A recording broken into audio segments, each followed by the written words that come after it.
جب انسان نے پہلے اس زمین پر قدم رکھا تو اللہ نے انسان کو دنیا میں بھیجنے سے پہلے انسان کے زندہ رہنے کے لیے تمام سامان پیدا فرمایا۔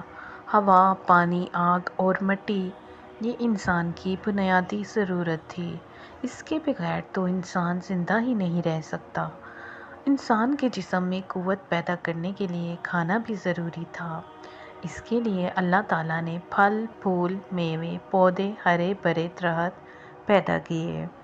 اس کے علاوہ سر اٹھائے بلند و بالا پہاڑ، رواں دواں گنگناتے ہوئے چشمے، بل کھاتے ہوئے دریا، بکریاں، بے کراں سمندر، چاند، ستارے، سورج، ہر چیز جو کہ انسان کے زندہ رہنے کے لیے ضروری تھی پیدا کی۔ ان سب چیزوں کے علاوہ انسان کے آرام اور سہولت کے لیے اور چیزوں کی بھی ضرورت